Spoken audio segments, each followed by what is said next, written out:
Hola, buenos días, bienvenidos al curso online de español. Me llamo Carlos Izquierdo Tobías y soy exprofesor visitante de Jamia Millia Islamia en Nueva Delhi.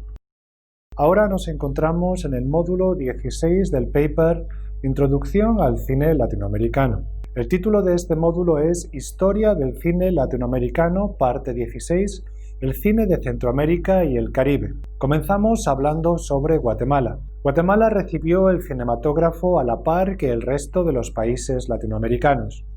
Ramiro Fernández Atruc, dueño de un cine, fue quizá el primero en filmar en Guatemala, al principio procesiones y festividades y luego una actuación del cómico Fernando Flaquer en 1910. 2 años más tarde, Alfredo de la Riva rodó El agente número 13, de la cual no ha sobrevivido ninguna copia. En 1915, Herbrugger y Palareda grabaron El hijo del patrón, que desapareció durante el terremoto de 1915. La destrucción provocada por el terremoto es el tema de un documental que Fernando Flaquer realizó en 1918.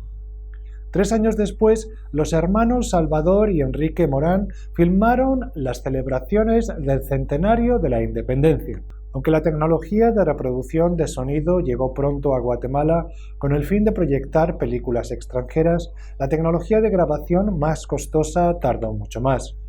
El primer filme sonoro del país se estrenó en 1942 con el título de Ritmo y danza, un cortometraje musical de Eduardo Fleischmann.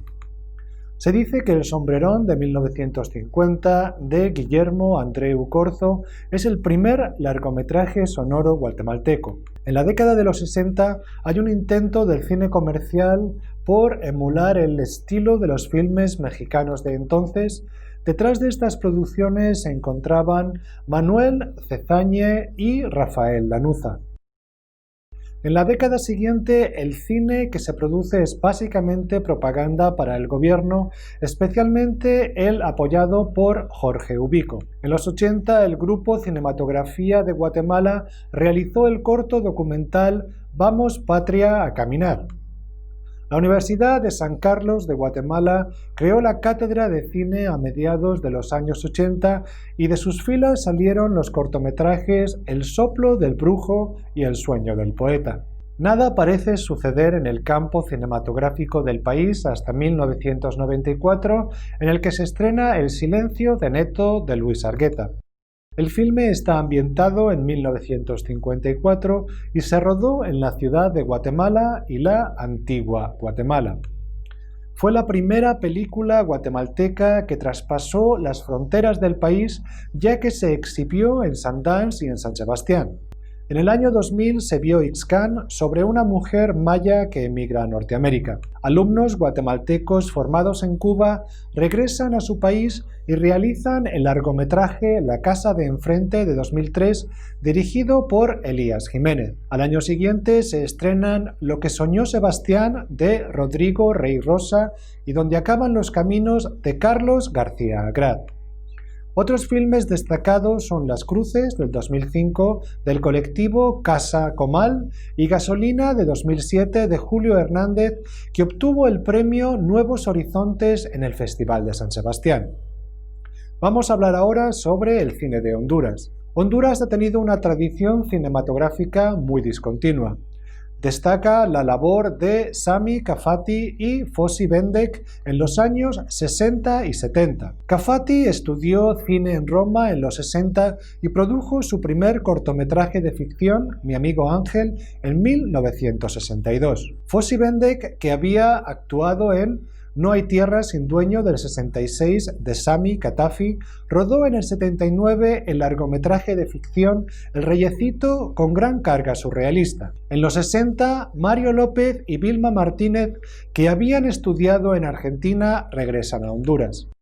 Mario López producirá algunos de los documentales más importantes de la época, tales como Ritos y magia o Maíz, copal y candela, junto con el francés René Pau. En la ficción, ya en los 80, destaca la película de cine negro La hora muerta de Javier Suazo Mejía.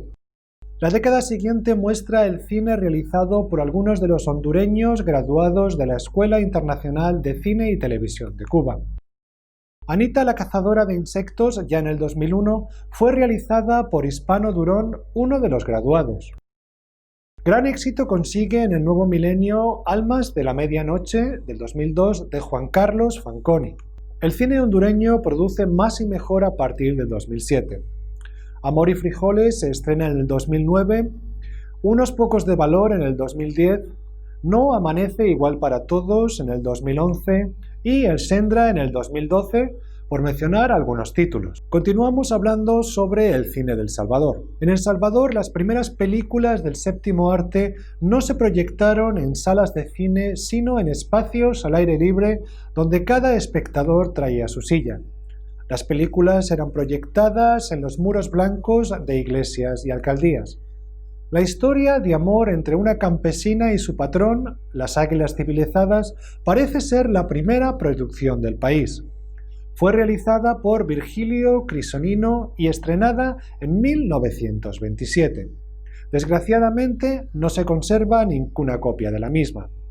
El documental dominó las primeras décadas del cine salvadoreño. Cabe destacar en este género la figura de Alfredo Massi, que junto a los hermanos Alfredo y Federico Mejía rodó los primeros noticieros del país que se presentaban en los cines Lorotone.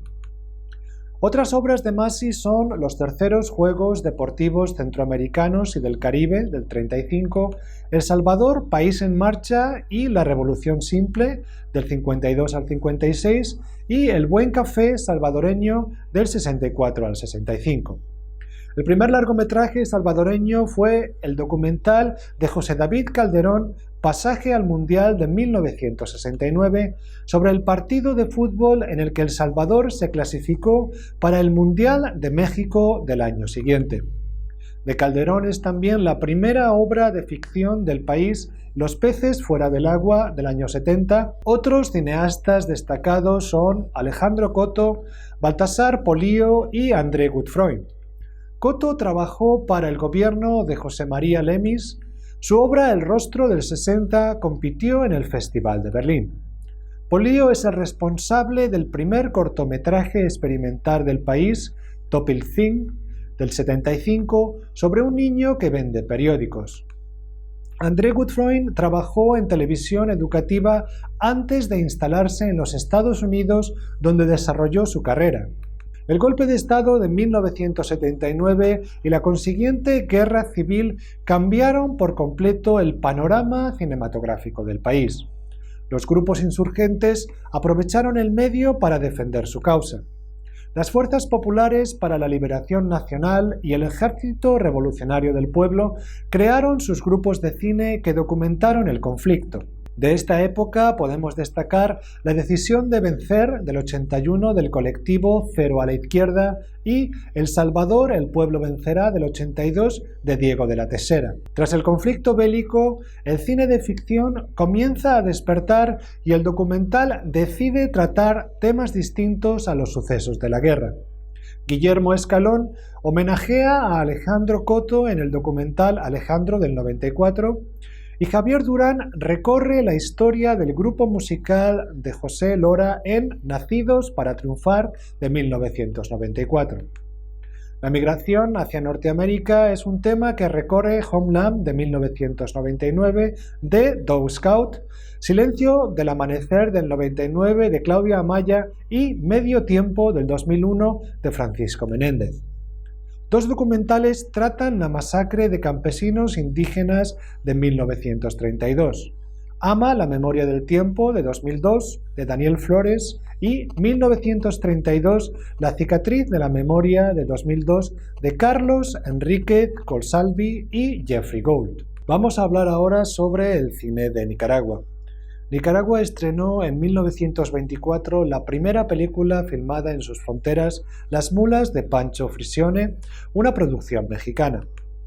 La primera productora del país fue Nica Films, fundada en 1948 y propiedad del dictador Anastasio Somoza García. Leo Rubens estrenó Nicaragua, Tierra de Esperanzas en 1949. Varias producciones mexicanas tienen lugar en Nicaragua durante los años 50 y 60, como La llamada de la muerte de 1960 de Antonio Orellana. Y en los 70 se ruedan las películas nicaragüenses Milagro en el bosque y Señorita. Los años 80 traen la revolución sandinista y la época de oro del cine nicaragüense. En 1980 se crea el Instituto Sandinista del Cine, luego llamado Instituto Nicaragüense del Cine o INCINE, que se estrena con el documental Patria Libre o Morir. En estos años se rodarían películas como Alcino y el Cóndor de Miguel Litín, El señor presidente de Manuel Octavio Gómez, Esbozo de Daniel de Mariano Marín, Mujeres de la frontera de Iván Argüello y Corte, El espectro de la guerra de Ramiro Lacayo de Son y Sandino de Miguel Litín. La llegada al poder de Violeta Chamorro significó el fin del apoyo estatal al cine. Se crean, sin embargo, cortos de ficción como Cinema Alcázar del 97 y Blanco Organdí del 98. En el 2009 se estrena La Yuma, sobre una chica de un barrio marginal que quiere convertirse en boxeadora, y en el 2010 se estrena La pantalla desnuda de la misma directora. Vamos a hablar ahora sobre el cine de Costa Rica. El primer filme costarricense se estrenó en 1913 con el título de La procesión del Congreso Eucarístico y fue realizado por Armando Céspedes. Este filme se enmarca en la tendencia observada en la mayoría de los países de rodar eventos, festividades y naturaleza. El primer largometraje tico fue dirigido por el italiano Francis Bertoni, con el título El retorno en el año 30. En los años 50 encontramos el documental Así es Costa Rica del 53 de Leo Aníbal Rubens, y Elvira del 55 del mexicano Alfonso Patiño Gómez. La creación del Departamento de Cine del Ministerio de Cultura en los años 70 fomenta la producción cinematográfica, sobre todo el documental. La productora Istmo Films realizó su trabajo entre 1977 y 1982. De esta década destacan La segua del 84 de Antonio Iglesias, Eulalia del 87 de Óscar Castillo y los filmes de Miguel Salguedos, La apuesta, Los secretos de Isolina y El trofeo. La ficción ha ido ganando terreno en el nuevo siglo, en el que encontramos títulos como Gestación de Esteban Ramírez, Agua fría de mar de Pat Fábrega y Del amor y otros demonios de Hilda Hidalgo. Michael Jordan de Viaje perdido de 2015 del prolífico Gómez ha sido la película más taquillera de la historia del cine tico. Vamos a hablar ahora sobre Panamá. Panamá vio la primera sala de cine La Aurora en 1909. Camarógrafos norteamericanos hicieron de la construcción del Canal de Panamá el tema principal de los primeros rodajes. El primer mediometraje de ficción panameño fue Al calor de mi bohío de Carlos Luis Nieto en 1946. Otros filmes de los años siguientes son Cuando muere la ilusión del 49, El misterio de la pasión del 54, Panamá, tierra mía del 65 o Underground en Panamá del 65. En 1972 se fundó el Grupo Experimental de Cine Universitario, apoyado por el Estado bajo la dirección de Pedro Rivera. Hasta 1977 produjeron 30 documentales con un fuerte componente nacionalista. El primer corto fue Canto a la Patria que ahora nace del 75, que se ocupa de la tragedia acaecida cuando unos estudiantes panameños intentaron izar la bandera del país al lado de la estadounidense en una escuela de la zona del canal. El Centro de Imágenes y Sonido nace en la década de los 90 para fomentar la producción fílmica. Con el nuevo siglo podemos ver el documental Los puños de una nación del 2005, Chance de 2009 y Historias del Canal del 2014. Continuamos ahora con el cine del Caribe. Vamos a hablar primero sobre el cine de la República Dominicana. Hasta la caída del dictador Trujillo en 1961, el cine dominicano apenas existió. En 1963, Franklin Domínguez estrenó La silla, que analiza las tribulaciones de la juventud durante el régimen de Trujillo. A finales de la década de los 60 destaca la actividad del grupo de base universitaria CINEC. El cine se unió en los 80 a cine militante. En 1973 realizó 3 documentales que pedían la amnistía a los presos políticos y denunciaban la discriminación de sectores de la población. Otros documentales de la época son 7 días con el pueblo y Vía Crucis, las 2 obras de Jimmy Sierra en 1978. El segundo título habla con simpatía de la comunidad haitiana en el exilio. En los años 80 se realizó un pasaje de ida del 88 de Agliberto Meléndez, que fue un tremendo éxito comercial. Se basa en un hecho real que ocurrió en 1980, que narra la tragedia de unos emigrantes que mueren asfixiados dentro de un contenedor en un barco. De los 90 podemos destacar las comedias Nueva York, Por fin llegó Balbuena, del 95, y 4 hombres y un ataúd, del 96. En el nuevo siglo se estrenan películas como Perico Ripiao, del 2003, Andrea, del 2005, Sankey Panky, del 2007, La hija natural, de 2011, La lucha de Ana, del 2012 o La montaña, en el 2013. Este último título consiguió 5 galardones en los premios La Silla, que desde el 2013 entrega la Asociación Dominicana de Profesionales de la Industria para reconocer y fomentar la producción nacional. Vamos a hablar ahora sobre Puerto Rico. Los soldados norteamericanos que llegaron a Puerto Rico con la invasión de la isla en 1898 trajeron cámaras y realizaron grabaciones. Pero la producción autóctona de filmes no comenzaría hasta 1912 con el primer trabajo de ficción, un drama en Puerto Rico dirigido por Rafael Colorado Dazoy. Antonio Capela Martínez realizó en 1916 Por la hembra y el gallo. El primer filme sonoro de Puerto Rico fue Romance tropical, del año 34. Los peloteros, de 1953, sobre un entrenador de béisbol de un equipo de niños sin recursos, destacó por ser quizá la primera producción completamente puertorriqueña en cuanto a equipo técnico y actores. Es considerado por muchos el mejor filme de la cinematografía del país.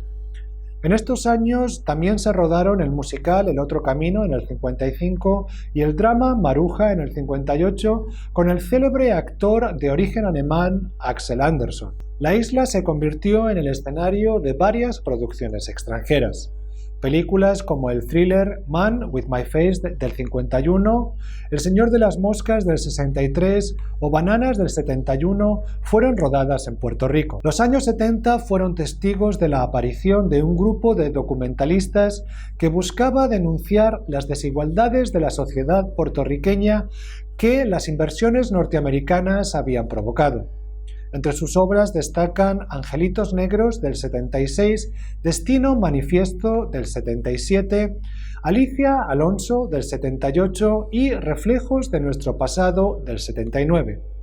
En la ficción de la década podemos mencionar 2 obras de 1979, Isabel la Negra, de Efraín López Neris, rodada en inglés, y Dios los cría, de Jacobo Morales, que obtuvo el apoyo de la crítica y supuso el comienzo de la carrera de Morales en el cine, que continuó con éxitos como Nicolás y los demás en el 86 y Lo que le pasó a Santiago en el 89. En esta década, el movimiento documentalista crítico continuó presentando obras como La Operación, en el 81, de Ana María García, a la vez que aparecían obras de ficción comerciales que mostraban responsabilidad social, como La Gran Fiesta, del 86, de Marcos Zurinaga. Jacobo Morales continuó rodando en los 90 con filmes como Linda Sara, del 94, protagonizada por el cantante Chayanne. El filme de Iván Daniel Ortiz, Héroes de otra patria, del 98, también es destacable. Con la llegada del nuevo siglo, el cine puertorriqueño comienza a ofrecer un mayor número de obras. Tenemos, por ejemplo, 12 horas, de 2001, Ángel, del 2007, Mal de Amores, del mismo año, Talento de barrio, del 2008 o Qué despelote, del 2010. Y terminamos aquí este módulo. Muchas gracias.